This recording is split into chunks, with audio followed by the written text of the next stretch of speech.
agrada. A paz do nosso Senhor Jesus Cristo.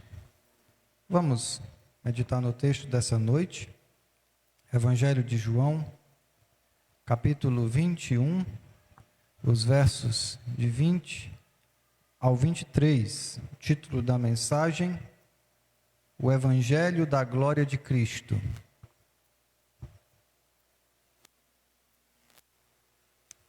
João, capítulo 21, os versos de 20 até 23, diz assim: Pedro voltou-se e viu que o discípulo a quem Jesus amava o seguia. Este era o que se inclinara para Jesus durante a ceia e perguntara: Senhor, quem te irá trair? Quando Pedro o viu, perguntou: Senhor, e quanto a este? Respondeu Jesus: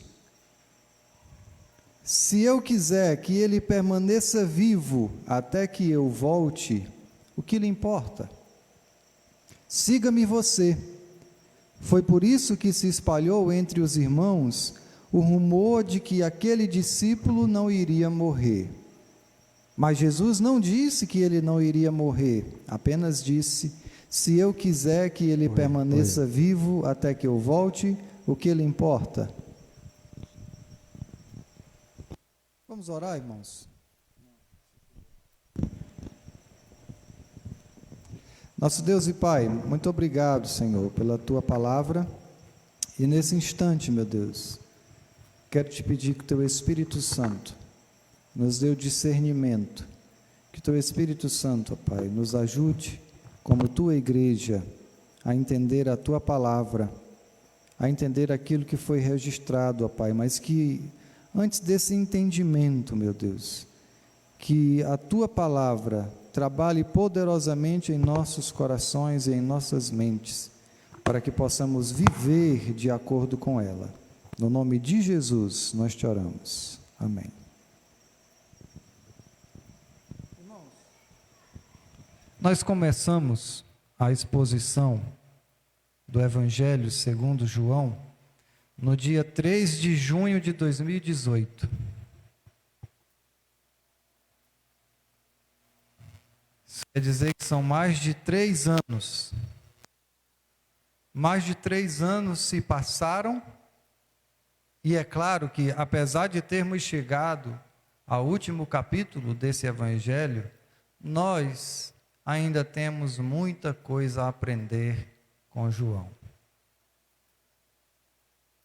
No início desse Evangelho, João capítulo 1 e verso 14, diz assim: Aquele que é a palavra tornou-se carne e viveu entre nós. Vimos a sua glória, glória como do unigênito vindo do Pai, cheio de graça e de verdade. A palavra, o verbo que encarnou, a palavra, é Jesus Cristo.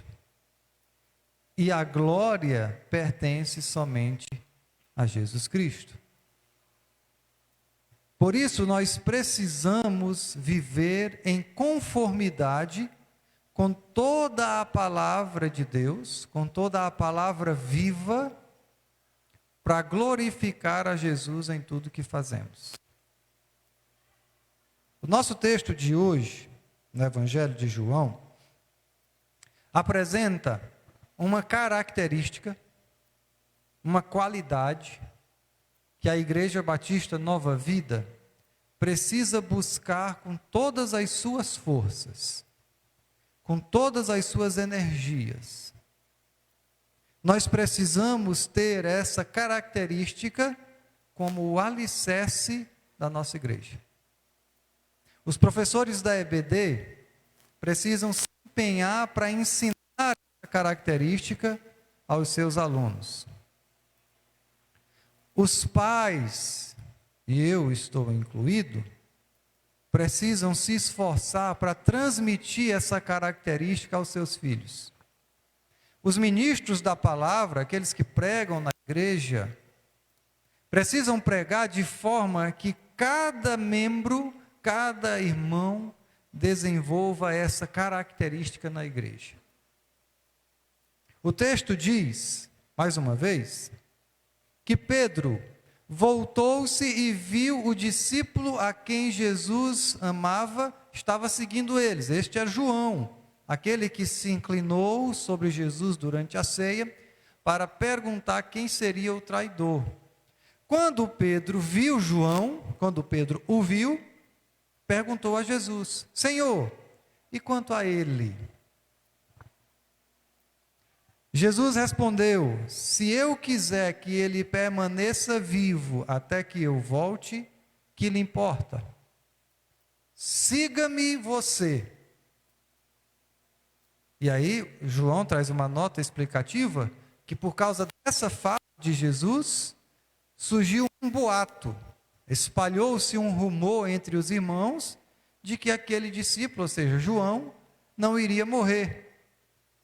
Mas ele mesmo explica, mas Jesus não disse que ele não iria morrer, apenas disse: se eu quiser que ele permaneça vivo até que eu volte, o que lhe importa?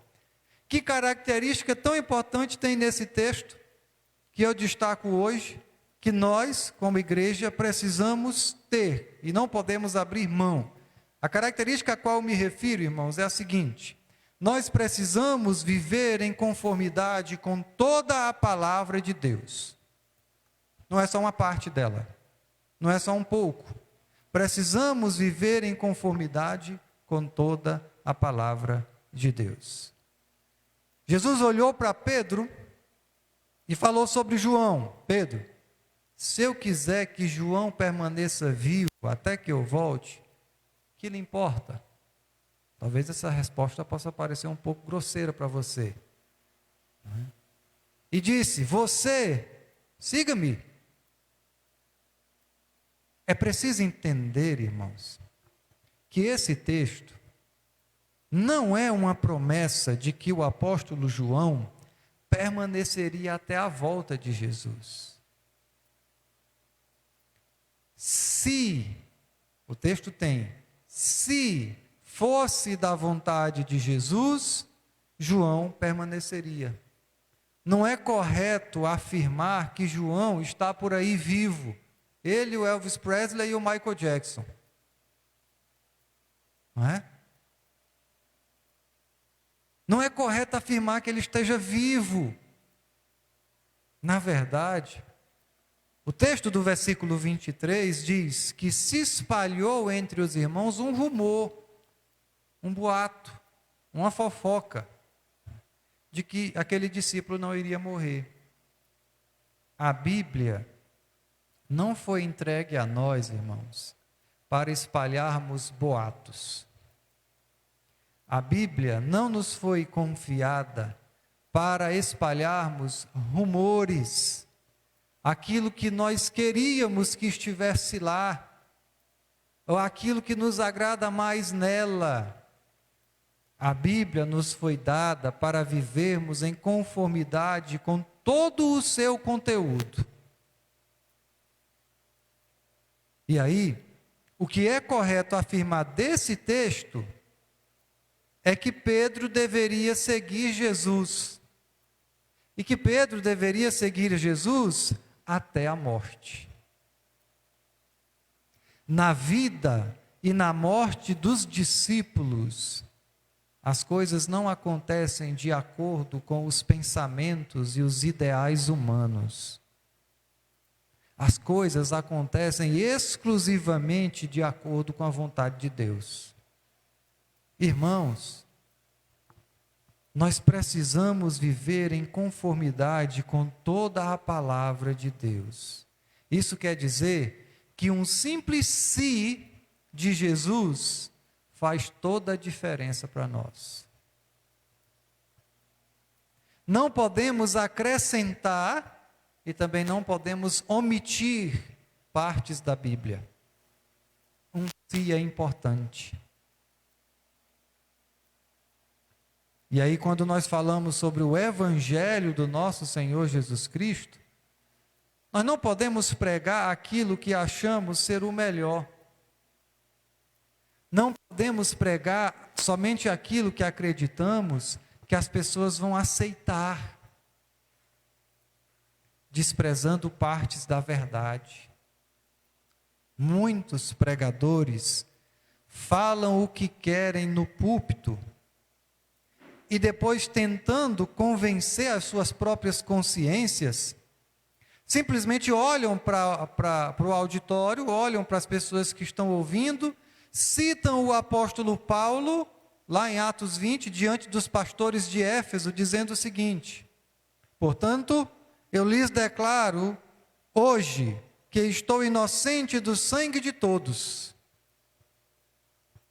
Só que tais pregadores, que omitem ou acrescentam partes ao Evangelho, ignoram o versículo seguinte, onde Paulo justifica que a sua missão estava completa diante dos irmãos de Éfeso. Atos 20, 27. Pois não deixei de proclamar-lhes toda a vontade de Deus. Eu estou livre do sangue de vocês, tem uma razão, tem um motivo. Eu não deixei de lhes falar, eu não deixei de proclamar toda a vontade de Deus. Na tradução original é todos os conselhos de Deus. Achando bom ou não. Você ficando satisfeito ou não.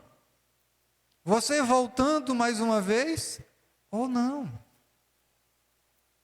Se não entregarmos o Evangelho puro, se não entregarmos o Evangelho completo para as pessoas, seremos culpados do sangue de todos aqueles que o Senhor colocou em nossas vidas. E aí você pode perguntar, e raciocine comigo que isso é muito lógico. Como é que alguém que não conhece o Evangelho pode entregar o Evangelho? Como é que alguém que não compreendeu a graça de Deus por meio do Evangelho de Jesus Cristo pode entregar o Evangelho? Ele pode até falar de partes do Evangelho, mas não o Evangelho completo. Nós precisamos proclamar, como disse Paulo, toda a vontade de Deus, e não somente aquilo que é agradável aos ouvidos. Quem faz isso, irmãos, ainda segundo Paulo, aqui não são palavras minhas, nesse mesmo texto de Atos 20, quem faz isso, chamado por Paulo de lobo feroz. Atos 20, 30. E dentre vocês mesmos se levantarão homens que torcerão a verdade, a fim de atrair os discípulos. Não é isso que tem por aí?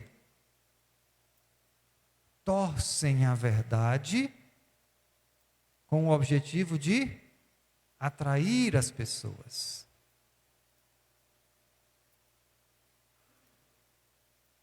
Paulo pediu aos anciãos em Éfeso, e aí você deve entender que essa era a última vez em que Paulo estaria com eles. Ele disse: perseverem na verdade cristã que eu ensinei para vocês. A Igreja Batista Nova Vida precisa ser edificada sobre essa verdade, a verdade dos apóstolos. Paulo entregou toda a vontade de Deus e exortou os pastores de Éfeso a viverem corajosamente com base nessa verdade. Hoje, irmãos, nós precisamos de um cristianismo corajoso. Sabia? Precisamos de cristãos corajosos para esse tempo único em que vivemos. Precisamos formar cristãos que ouvem a palavra, cristãos que leem a palavra, que falam, que escrevem com exatidão e com precisão exatamente o que a palavra diz. Se espelhe em Jesus diante de Pedro. Quando alguém falar uma coisa para você sem sentido, Diga: isso não importa. O que importa é a palavra. O que lhe importa é a palavra. Pedro, o que te importa saber de João, Pedro? O que te importa é a palavra. Segue-me. Precisamos falar com exatidão aquilo que a palavra de Deus diz. E aí, nesse ponto, cabe perguntarmos: qual é a verdade de Deus? Ou, qual é o evangelho da glória de Jesus Cristo? Em todo esse movimento evangeliquez, fica até difícil encontrar evangelho. Qual é a verdade bíblica que nós precisamos abraçar, viver e ensinar? Eu vou tentar responder a essa pergunta por meio de um modesto, humilde e singelo resumo dessa verdade que é grandiosa, irmãos. E eu espero que Deus me dê a oportunidade de, em outubro, que é o mês em que comemoramos a Reforma Protestante, são 5 domingos. Então eu vou falar em cada domingo especificamente sobre uma parte do Evangelho, sobre uma dessas verdades, em comemoração à Reforma Protestante. Para início de conversa, acabamos de sair da introdução, tá? Para início de conversa, que verdade é essa? Os seres humanos estão num estado de depravação total. Romanos capítulo 5, versículo 12. Portanto, da mesma forma como o pecado entrou no mundo por um homem, e pelo pecado a morte, assim também a morte veio a todos os homens, porque todos pecaram.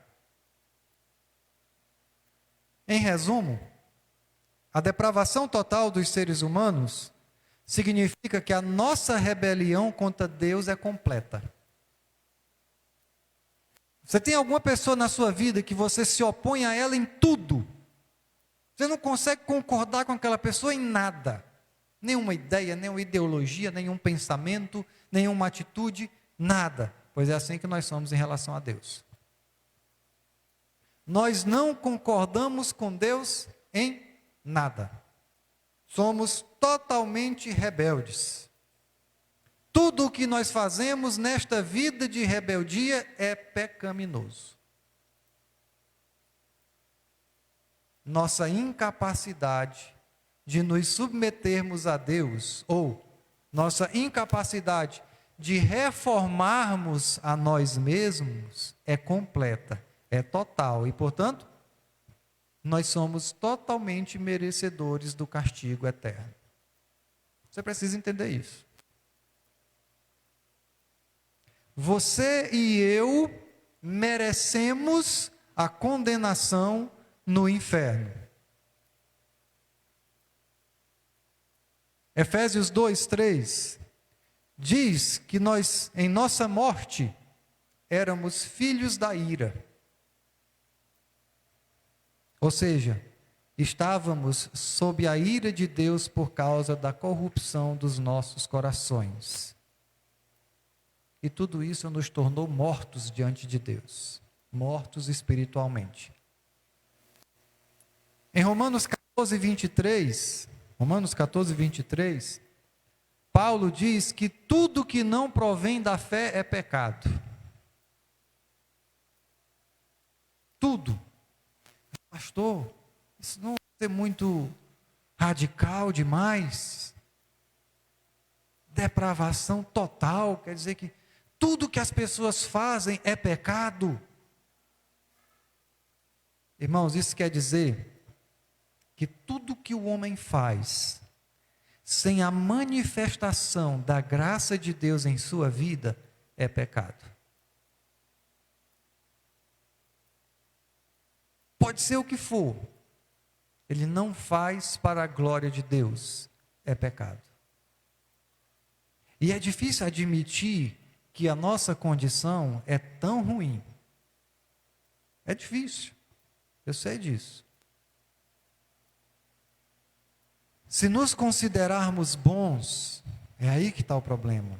Ou se pelo menos nós nos acharmos melhores do que outras pessoas que parecem, que essas sim parecem, que são totalmente depravadas. Porque talvez quando eu fale assim, que alguém é totalmente depravado, você imagina uma pessoa que está na sarjeta, né?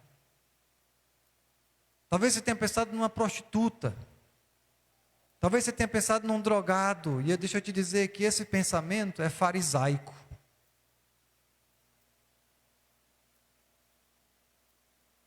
Toda a raça humana está na sarjeta sem Jesus. Está todo mundo na mesma situação. Se achar melhor aqueles que são socialmente deploráveis e reprováveis, não ajuda em nada na sua situação. Se você se considera bom, ou pelo menos melhor que alguém, a sua vida continua em total desacordo com Deus. E a nossa compreensão da obra de Deus na redenção, essa é que vai estar errada mesmo. Mas se nós nos humilharmos sob essa terrível verdade de nossa depravação total, aí nós estaremos em posição de ver, estaremos numa situação de apreciar a glória e a maravilha da obra de Deus que nos salva da sarjeta. Conhecer a gravidade da nossa doença, irmãos, nos deixará ainda mais maravilhados com a grandeza do nosso médico. Saber a extensão da rebeldia de nossos corações vai nos surpreender com a longanimidade, com a paciência de Deus para conosco. A maneira como adoramos a Deus muda. A maneira como tratamos as outras pessoas também muda, especialmente os inimigos. Toda a nossa vida é maravilhosamente afetada pelo conhecimento da nossa depravação total. Porque aí nós somos realmente gratos a Deus. Aí nós sabemos qual é o valor do perdão de Deus.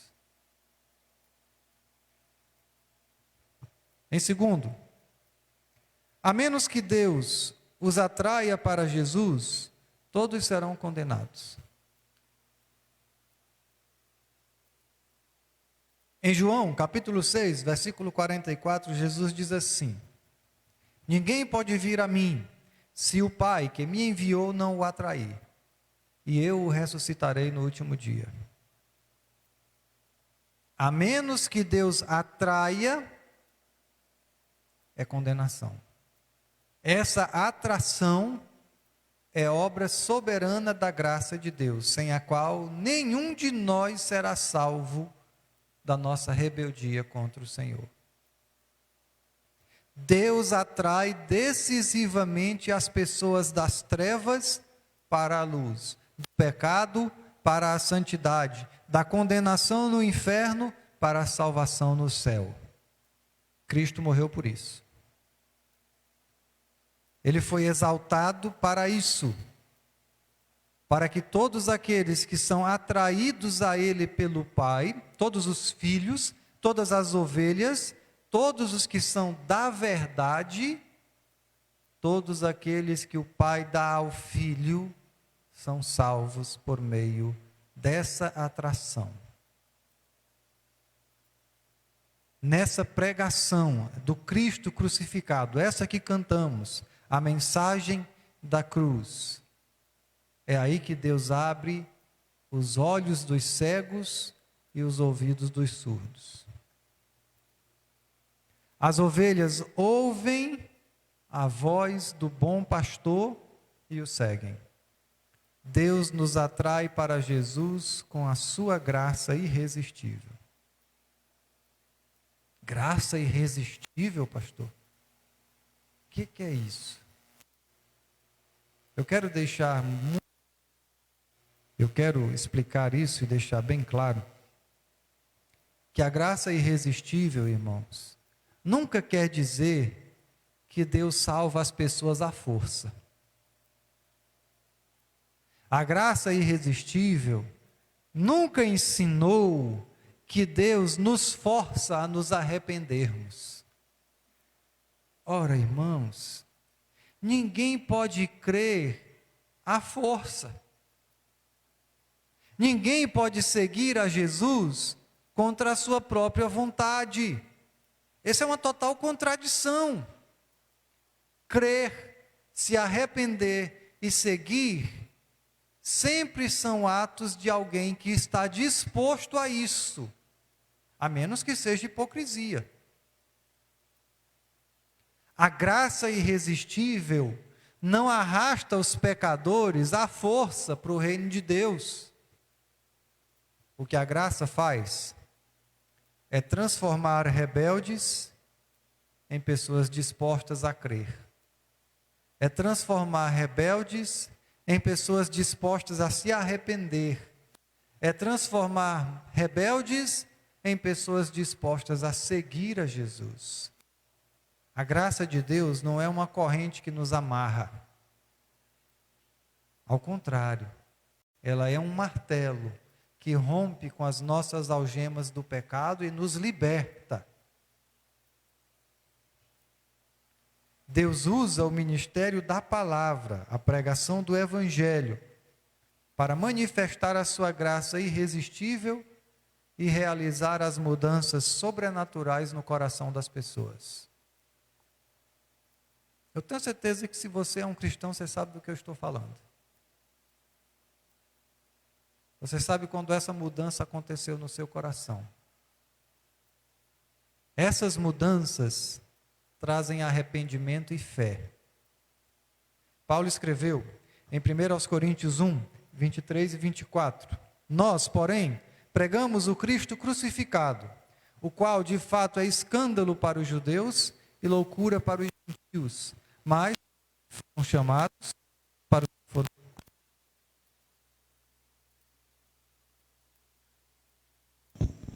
Nós, porém, pregamos a Cristo crucificado, o qual de fato é escândalo para os judeus e loucura para os gentios, mas para os que foram chamados, tanto judeus como gregos, Cristo é o poder de Deus e a sabedoria de Deus. Eu quero que você perceba o seguinte detalhe nesse texto, que inclusive é um texto bem atual, porque trabalhamos na EBD pela manhã.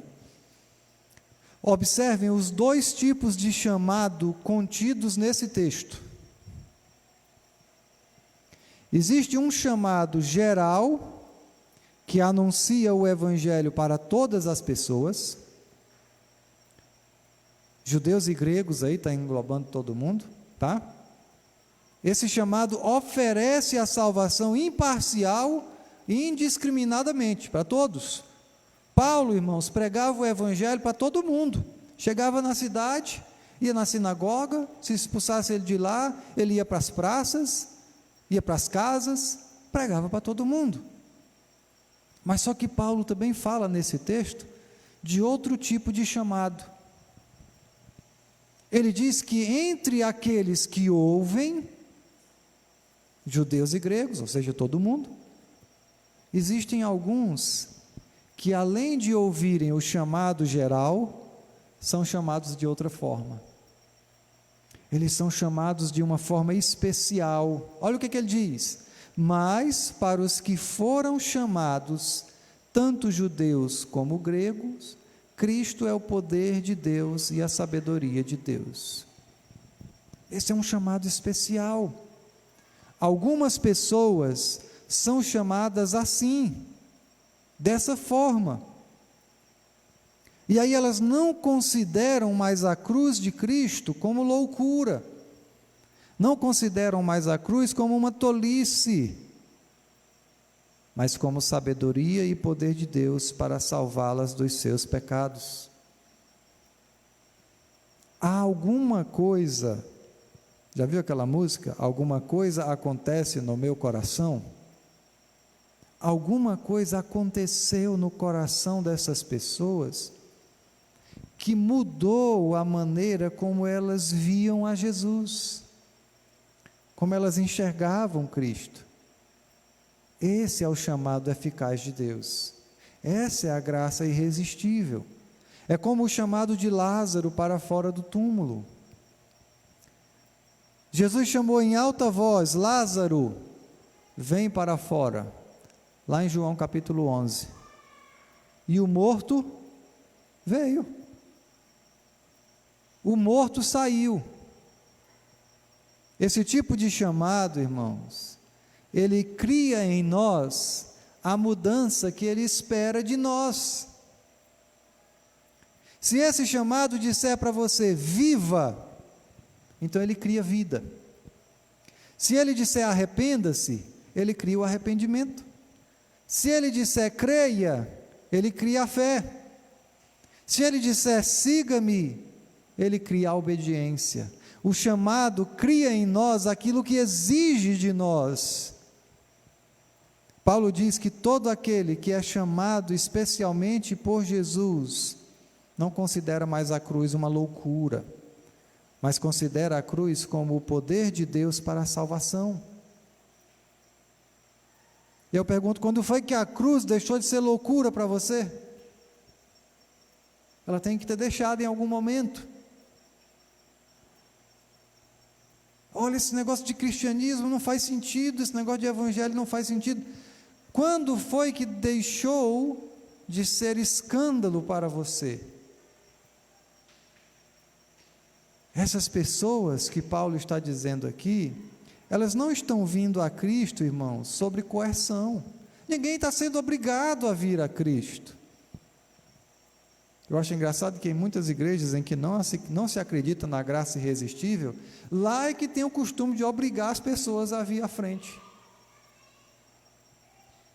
Ninguém acredita em Jesus se for forçado. As pessoas precisam agir livremente, com base no que realmente acreditam, com base no que valorizam como infinitamente precioso. Isso é o que acontece com todos os que creem. A sua resistência ao Evangelho, a sua resistência à cruz foi superada, porque o chamado de Deus rompeu sua cegueira, porque o chamado de Deus lhes permitiu ver a cruz de Cristo como sabedoria e poder. Essa é a graça irresistível que precisamos pregar com toda fidelidade. Em terceiro, Jesus morreu exclusivamente pelo povo de Deus. Outra verdade da qual nós não podemos abrir mão jamais, irmãos, é a expiação limitada de Jesus Cristo. Dizer que Jesus se ofereceu na cruz por todas as pessoas é banalizar a morte de Cristo, é transformar a sua obra em um total fracasso.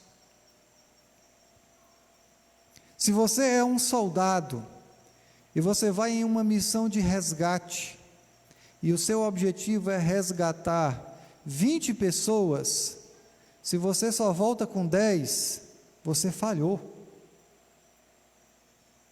A sua missão era resgatar 20, e você só resgatou 10. Você fracassou. Dizer que Jesus morreu para salvar todos é chamar Jesus de fracassado. Sabe por quê? Porque se Cristo morreu por todos, por que nem todos serão salvos? Será que Jesus falhou em sua missão de salvar alguns? Será que alguns eram difíceis demais para Jesus? É claro que não, irmãos. Jesus não morreu na cruz por todas as pessoas. Talvez essa seja a verdade mais difícil de aceitar no meio de corações que desejam ter alguma participação na salvação. No fundo, o que nós queremos é mérito. Queremos ter participação nesse negócio. Não queremos dever nada para ninguém, nem para Jesus. Eu vou falar mais sobre isso, com mais detalhes, porque nós temos vários textos bíblicos que nos ensinam sobre a expiação limitada de Jesus. Por hoje, eu quero destacar apenas um texto, Romanos 8:32, que diz assim: aquele que não poupou a seu próprio filho, mas o entregou por todos nós, como não nos dará juntamente com ele de graça todas as coisas? Essa é uma das promessas mais preciosas para o povo de Deus em toda a Bíblia. A pergunta sem resposta, que Paulo não responde aqui, antecipa a nossa capacidade de responder a essa pergunta e transformá-la em uma promessa. A promessa é a seguinte: visto que Deus não poupou seu próprio filho, mas o entregou por todos nós, ora, ele certamente nos dará todas as coisas com ele. Um detalhe: quem somos todos nós desse versículo?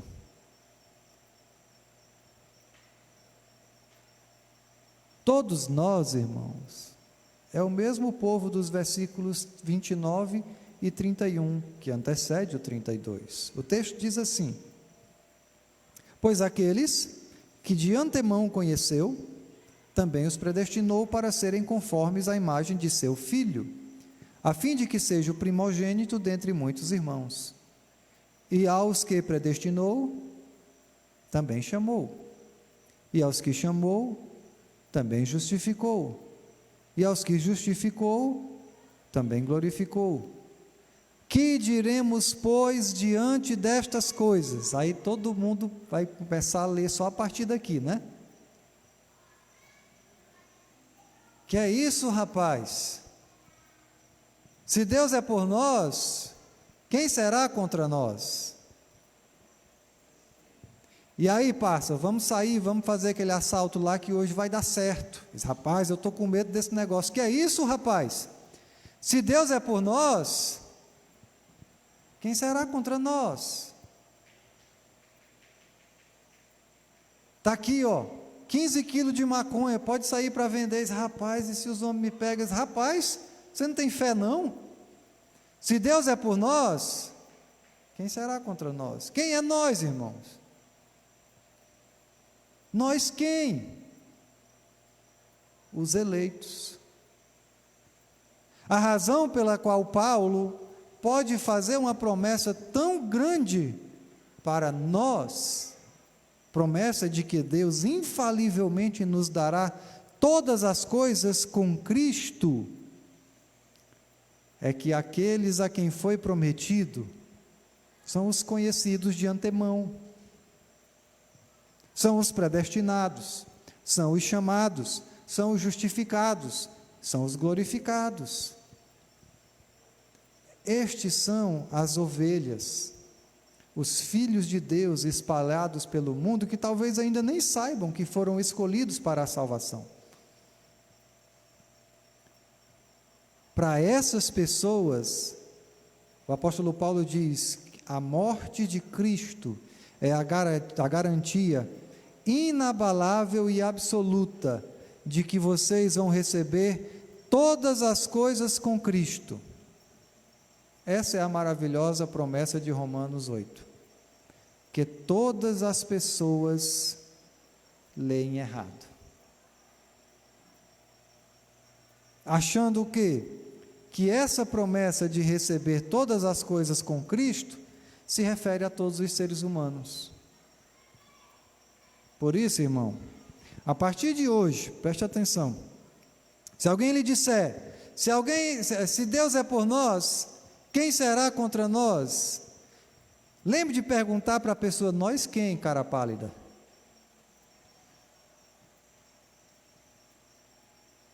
Será que quem está perguntando realmente é um de nós? Saiba que nós aqui não são todas as pessoas do mundo. Por isso,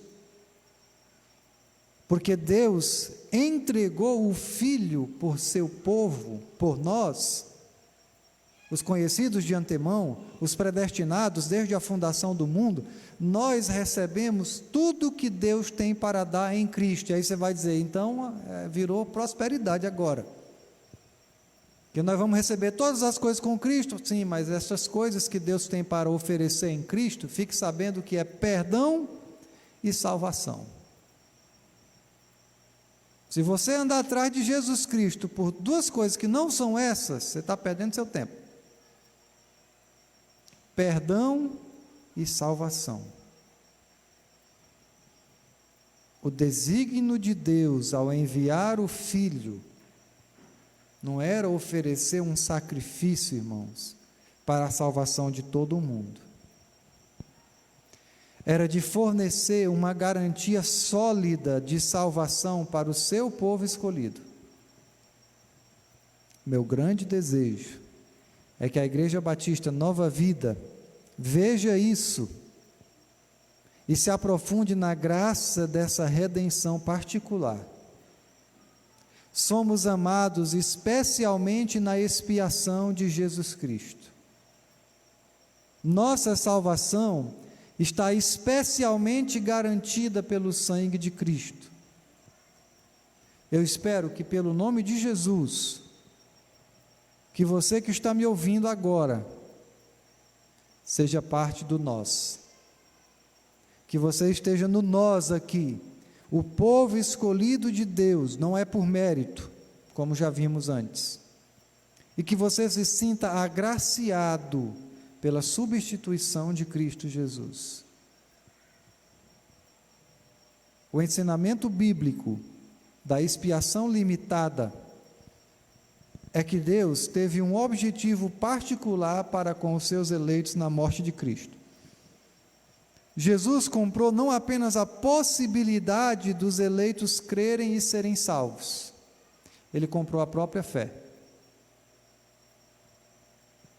Isso quer dizer, irmãos, que a morte de Cristo na cruz, a morte de Jesus Cristo na cruz, é suficiente para a salvação de todas as pessoas, mas só é eficaz para o povo eleito de Deus. A conversão dos eleitos foi comprada por esse sangue. A derrota da nossa morte, a derrota da nossa rebeldia contra Deus, não acontece por decisão final nossa. Ninguém pode se preparar para receber a salvação. Ninguém pode se qualificar para ser expiado por Jesus Cristo. É a graça soberana de Deus que vence nossa morte e rebeldia. E essa graça foi adquirida para nós, o povo escolhido de Deus, na morte de Cristo. O que nos leva à próxima verdade, da qual nós também não podemos abrir mão. A eleição precede a fé. Se todos nós somos tão depravados que não podemos ir a Deus, a menos que tenhamos um novo nascimento, uma nova natureza, isso acontece pela graça irresistível de Deus, e se essa graça particular foi comprada por Cristo na cruz, então fica claro que a salvação de qualquer um de nós só acontece por causa da eleição de Deus. Deus escolheu aqueles a quem Ele mostraria a sua graça irresistível e que iriam um dia crer em Jesus. A eleição é a escolha que Deus faz de quem Ele vai salvar. É incondicional, porque não existe nenhuma condição que o homem possa cumprir para que Deus o escolha. E quando eu digo que não existe nenhuma condição que o homem possa cumprir para que Deus o escolha, eu me refiro ao passado, presente e futuro. Não tem nada que você possa fazer para que Deus lhe escolha. Efésios 2,5 diz que Deus nos deu vida juntamente com Cristo, quando ainda estávamos mortos em transgressões. Pela graça vocês são salvos. O homem nasce morto em ofensas e pecados, irmãos. Morto. Não existe condição nenhuma que qualquer um de nós possamos cumprir antes que Deus decida nos salvar da nossa morte espiritual. Isso quer dizer que a nossa eleição aconteceu antes da nossa fé. O texto de Atos 13, 48, relata como é que os gentios, sabe, quando Paulo começou a sair e pregar o evangelho aos gentios, como é que esses gentios responderam diante da pregação evangélica? Nós estamos falando especificamente do primeiro lugar onde os cristãos foram chamados de cristão, Antioquia da Pisídia. Diz assim o texto: ouvindo isso, ouvindo a pregação, os gentios alegraram-se e bendisseram a palavra do Senhor, e creram todos os que haviam sido designados para a vida eterna. Creram todos? Você pode até botar um ponto aí se você quiser, mas você está alterando. E creram todos? Não. Creram todos os que haviam sido designados para a vida eterna. Irmãos, o texto aí não diz que aqueles que creram foram designados para a vida eterna. Ele diz que aqueles que foram designados, ou seja, aqueles que foram nomeados por Deus para a vida eterna, creram. O que aconteceu primeiro? A eleição de Deus acontece antes da fé. Na verdade, a própria eleição em si é o motivo da fé. É a eleição que torna a fé possível. Sem eleição, sem fé. Isso quer dizer que a eleição incondicional de Deus é a razão decisiva porque nós pregamos, porque nós fazemos o chamado geral. Algumas pessoas creem e outras não creem.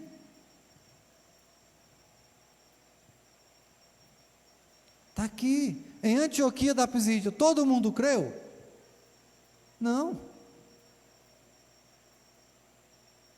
Em um texto muito similar a esse, de Atos, Jesus disse aos judeus, em João 10, 26, vocês não creem porque não são minhas ovelhas. Você entendeu? Observe bem, Jesus não disse, vocês não são minhas ovelhas porque não creem. É diferente. Ele não disse, vocês não são minhas ovelhas porque não creem em mim. Por que a igreja diz isso? Se Jesus não disse. Se você crê, você vai ser um eleito de Deus. Não, é o contrário. Se você for um eleito de Deus, certamente, infalivelmente, você vai crer. O que Jesus disse é, vocês não creem porque não são minhas ovelhas. Ou seja, antes mesmo de qualquer pessoa crer em Jesus, mesmo sem saber, irmãos, essa pessoa já era uma ovelha de Jesus. Deus é quem decide quem é e quem não é ovelha de Jesus.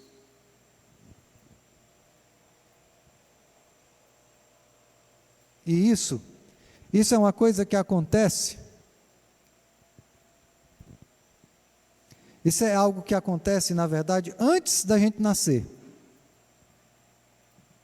O texto de Efésios 1:4 diz assim: porque Deus nos escolheu nele, antes da criação do mundo, para sermos santos e irrepreensíveis em sua presença. Nós somente cremos porque somos escolhidos por Deus, e não vice-versa. E aí eu lhe pergunto, o Evangelho escandaliza você? A Bíblia escandaliza você? A mensagem da cruz escandaliza você, ou ela é o poder e a sabedoria de Deus?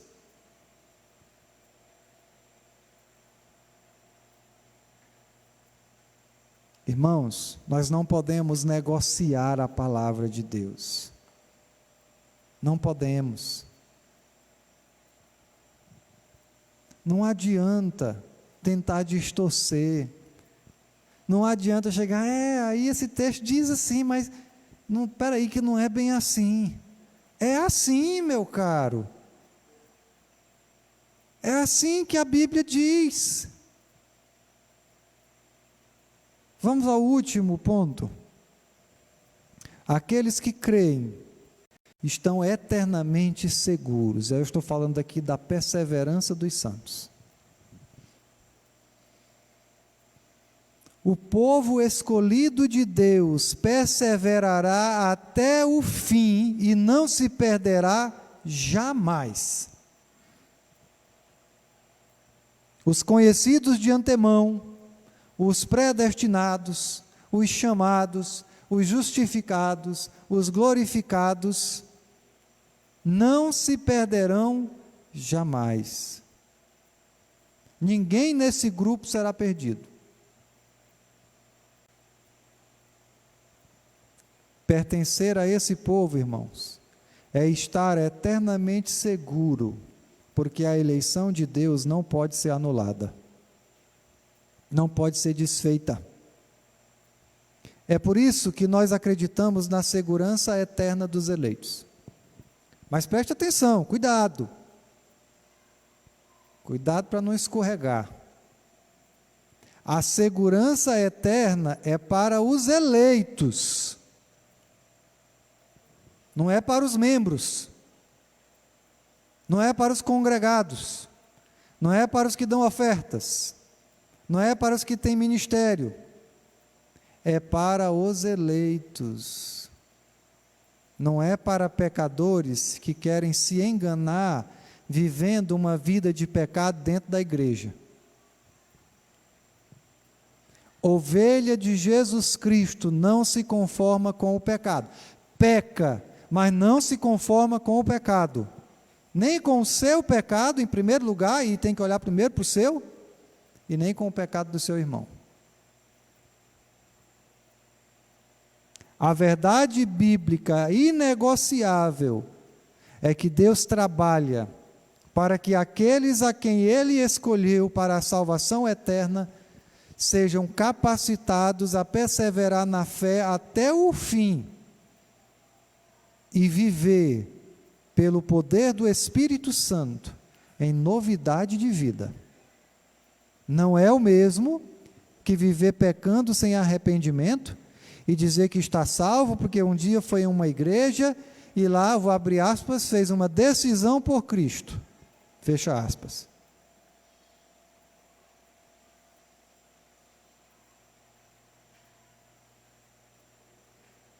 Se você decidiu por Cristo, irmão, que Cristo é esse que você está decidindo? Porque até onde eu sei, quem é superior é quem decide, não é não? O maioral é quem decide. Você já viu servo decidindo coisa pelo seu senhor?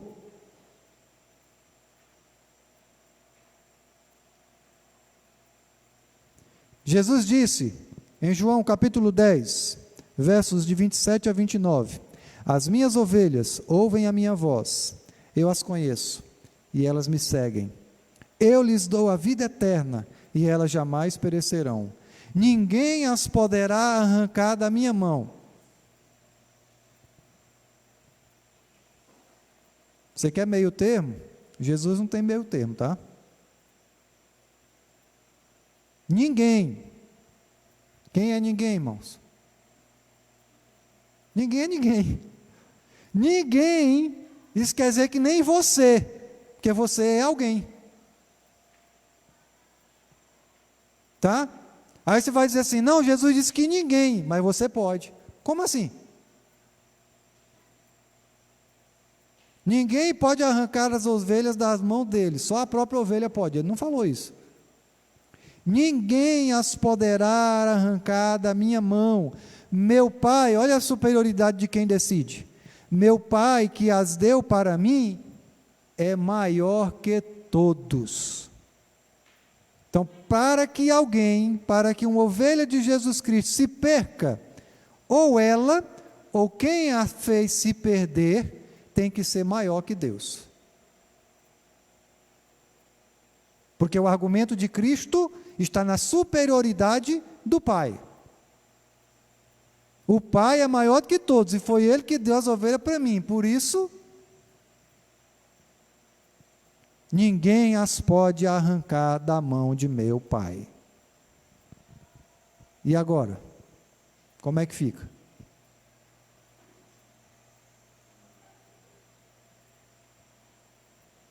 Uma vez salvo, para sempre salvo. Sabemos que ser ovelha de Jesus Cristo significa ser escolhido por Deus, porque Ele mesmo disse: vocês não creem porque não são minhas ovelhas.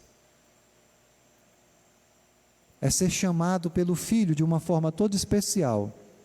Em outras palavras, a promessa de Jesus de nunca perder nenhuma de suas ovelhas é o compromisso soberano do Filho de Deus de perseverar na nossa fé. A nossa fé é nutrida, é mantida pela seiva da figueira. E assim nós vamos permanecer até o dia da redenção. Jesus deu sua vida por isso, irmãos. Jesus jamais daria a sua vida por algo que poderia ser perdido. Jamais. Jamais. A vida de Jesus, o sangue de Jesus é precioso demais para ser derramado em vão. Eu vou concluir. O Evangelho de João, que estamos terminando, essa semana eu vou dizer qual é o livro que foi escolhido pela igreja para o próximo domingo. Este Evangelho de João, ele termina com as seguintes palavras, nos versículos 24 e 25 do capítulo 21. Este é o discípulo que dá testemunho dessas coisas e que as registrou. Sabemos que o seu testemunho é verdadeiro. Jesus fez também muitas outras coisas. Se cada uma delas fosse escrita, penso que nem mesmo no mundo inteiro haveria espaço suficiente para os livros que seriam escritos. Esse é o testemunho, irmãos. Esse é o Evangelho.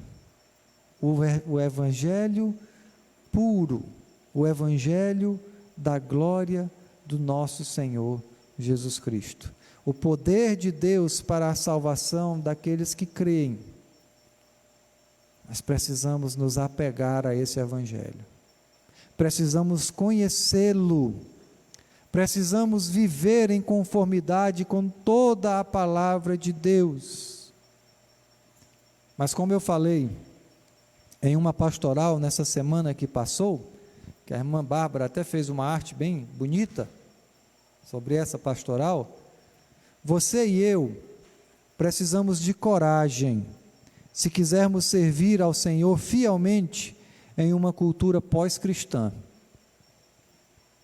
Mas a força para manter nossas convicções não vem de dentro de nós. Todo desafio que enfrentamos nesse mundo decaído é, em última análise, de natureza teológica. E é o conhecimento da verdade de Deus que fortalece a nossa convicção e que nos permite, por sua graça, resistir a todos os ventos de doutrina e vencer os esquemas, os planos do maligno. O caminho que a Igreja Batista Nova Vida precisa seguir não é mudar a sua mensagem. Talvez encurtar um pouco, para não ficar tão grande como hoje. Não é mudar a mensagem. É sim confiar na soberania inabalável de Deus, tanto na salvação, quanto na história, irmãos. Em uma palavra, nós devemos abraçar o tipo de fé teológica, reformada, que a Escritura ensina e que o mundo ao nosso redor precisa conhecer, porque é a palavra de Deus. Esse é o Evangelho da glória de Jesus Cristo que nós devemos seguir e pregar. No mais, irmãos, É o que Jesus disse para Pedro. O seu compromisso como crente é conhecer a palavra, viver a palavra e pregar a palavra. No mais, o que lhe importa? O que lhe importa? Você segue-me. Eu espero, no nome de Jesus, que aqueles que estão ouvindo essa mensagem, que são ovelhas de Jesus Cristo, que são eleitos do Senhor, que têm os seus corações transformados nesse momento, que eles possam verdadeiramente vir a Cristo e agora fazer parte do nós, porque se Deus é por nós, quem será contra nós? Vamos orar? Nosso Deus e Pai, muito obrigado, Senhor, pela Tua palavra, Teu Evangelho, que quebra, ó Pai, todas as nossas defesas, todo o nosso orgulho, todo o nosso orgulho que é autocentrado, o nosso egoísmo, ó Pai, e que nos convence, meu Deus, do pecado, e que nos mostra Jesus Cristo, o precioso Filho de Deus, um com o Pai em essência, que se entregou por nós, para a expiação dos nossos pecados, que nos concede a justiça de Deus, a justificação, e que nos chama, ó Pai, de uma forma livre para a fé em Jesus Cristo. Abençoa o Teu povo, ó Pai, que nós possamos, a cada dia, nos levantar como a Tua igreja, que prega a Tua palavra, que traz transformação de vida, que traz salvação, que traz o arrependimento, que traz transformação neste mundo decaído no qual vivemos. Perdoa, ó Pai, todas as vezes que falhamos contigo, pois é no nome de Jesus que nós te oramos.